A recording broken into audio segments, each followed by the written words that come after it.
Hi, I'm Michael Rosenblum from DB Dojo, and today we're going to be talking about what we call shooting for the cut.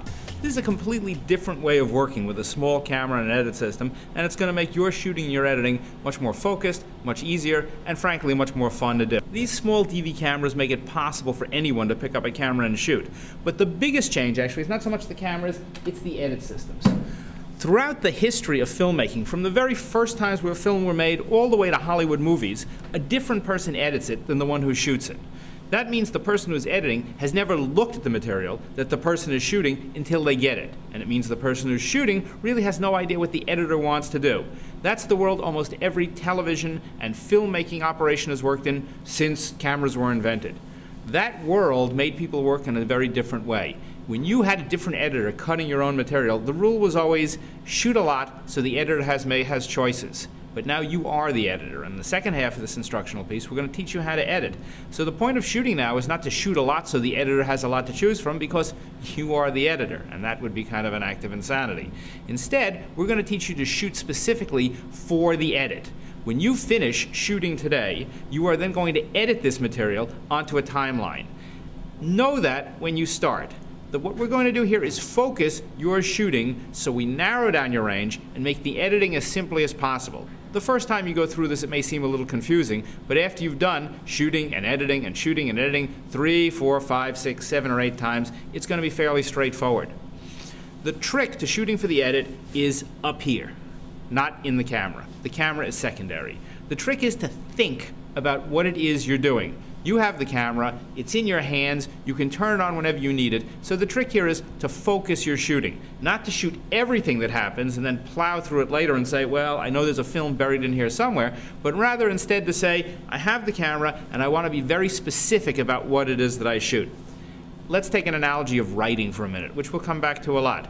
If you were writing a novel, you wouldn't sit down and write thousands and thousands of sentences in the hope that somewhere buried in there was the novel. You would actually sit down and think, what is it I want to write? Where is the story going? What do I want to express? And you would focus your writing in a very discreet and deliberate way. And that's what we're going to do with shooting. Okay? Now,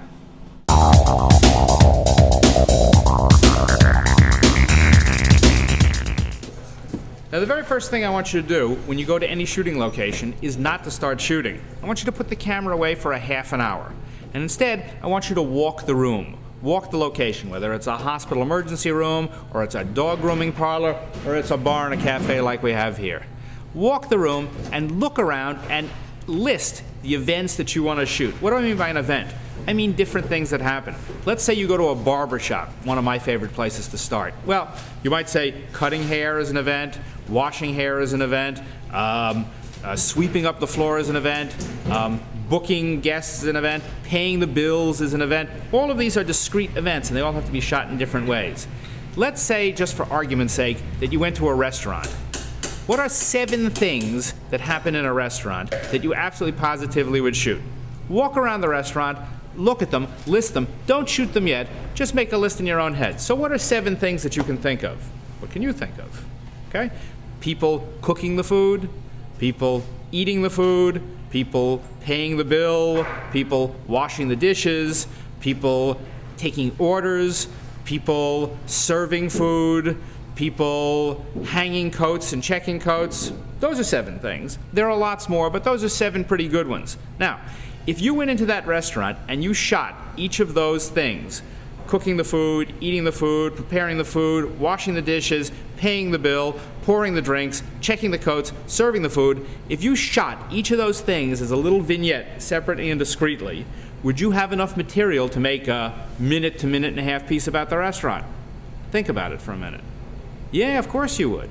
That's all it takes. It's little tiny stories. It's little tiny packets. You don't have to shoot everything that happens in the restaurant. You just have to shoot one little tiny, teeny part of it. But the trick here is you have to do it perfectly. And that's what we want you to do. Take the time and really do it perfectly. Take a look at this. Okay, let's think about our restaurant for a minute. If you go into any average restaurant, let's say the restaurant is open for 10 hours a day. I mean, people are setting up and they're setting the table and they're buying food and they're cooking food and they're doing lunch and they're doing dinner. So that's 10 hours. That's real time. That's how long the restaurant's really open. That's 600 minutes of total real time.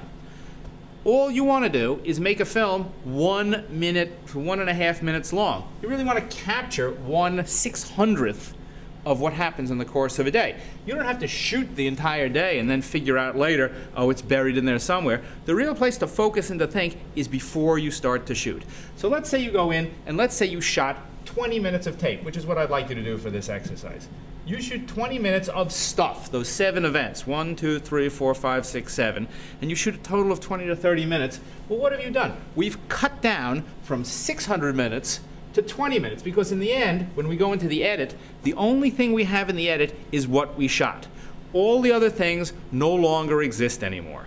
So in this process, we're actually eliminating 95% of what happened. We're only going to capture 5%. This is your first editorial pass. The trick here is 2 things. 1, think intelligently about what it is you're looking for, and 2, shoot that 5% perfectly. Perfectly. If you take the camera out and you shoot a mess, even if you shoot hours of mess, you're wasting your time. If you take the camera out and you get very clean, discreet, very few shots, but each shot is perfect, you'll be fine. The trick is your film, when it gets made, is going to be made entirely of what you shot. If you shot a mess, you have 2 choices. Either you put the bad shots in the film, which we don't want to do, or you throw them away, in which case it was a complete waste of time to start with. So the trick here is focus. Let me tell you a funny story which I think will help identify this for you. I was hired by Time Warner to do a promotional film for a new channel they wanted to do called Time Warner Business Channel.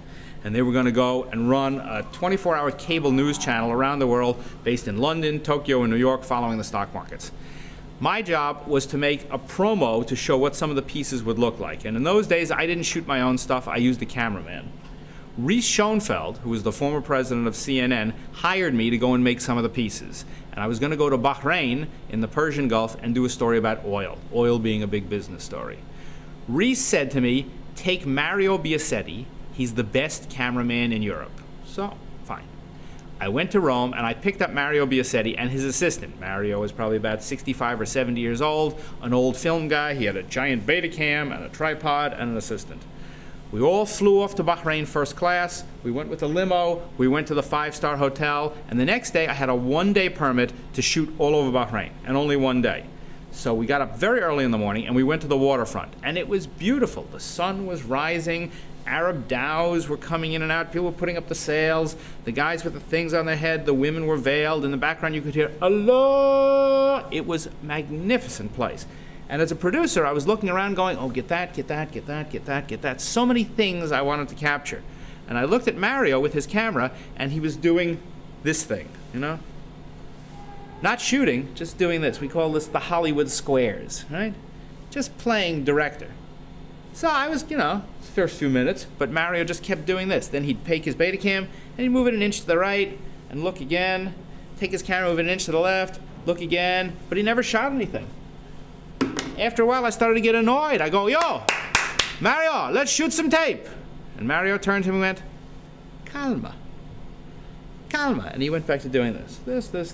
And I'm looking at my time. The time is running. All the stuff is going on. He hasn't rolled an inch of tape. Instead, he's playing this game and this game. And I was really getting annoyed. So I go, yo, Mario, let's go, Mario, roll the tape. And he looked at me with utter contempt and said, calma, calma. And went back to moving his camera on. Finally, after what seemed like an hour, he went behind the camera and he pushed the record button. And you could hear the tape start to turn. Maybe it turned for 30 or 40 seconds, and then he pushed stop, and he went back to moving the camera and doing this all day long. All day long. In the oil fields, at the refinery, at the Ministry of Information, at the docks downtown. Every single time we set up the camera, it was Mario playing like this, and I was going, Mario, roll the tapes. But no matter how much I beat him and yelled at him and screamed at him, all he did was turn to me and go, calma. At the end of our shooting day, we had shot one 20-minute cassette. And that was it. We were done. It was time to go back to New York.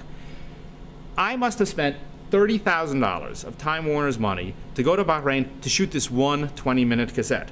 I was sure I was going to be fired. I would fire myself. What kind of moron flies 15,000 miles, spends $30,000, and comes back with 20 minutes of tape from an entire day's shoot? I would have fired me. I flew back to New York and I knew I was in serious trouble. So the whole time on the plane back, I'm thinking, what am I going to say to Reese Schoenfeld? How am I going to explain this? I didn't sleep all night. The next morning, I was in his office at 9 o'clock and I thought, you know what? I'm just going to say the truth. I mean, I got nothing to lose because I'm going to get fired anyway. So I walked into his office and I said, Mr. Schoenfeld, this Mario Biasetti you sent me, he's terrible. He's terrible. I wanted him to shoot no matter how much I beat him, no matter how much I yelled at him, he wouldn't roll the tape. He wouldn't roll the tape. He just kept saying, calma. It made me crazy. Reese, who'd been around for a long time, looked at me and said, have you looked at the tape? And I said, no, I haven't looked at the tape. I haven't seen it. It was beta. There was no way to screen it. I just got back. He said, let's look at the tape. So he took the tape from me and he put it in the deck.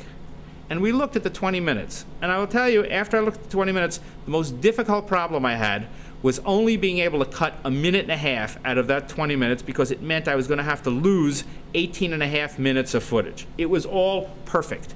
Every shot was perfect because he took his time, because he thought about what he was doing. When you go to make your film, when you go to edit, the only thing you have to edit is the stuff you put on the tape. And the stuff you put on the tape is what you shot, what you elected to shoot when you pushed the button. So my big piece of advice for you when you go out to shoot today is calma. Take your time. Compose your shots. Think about what it is you want to do. And don't push the record button unless it's perfect. If it's not perfect, find something else.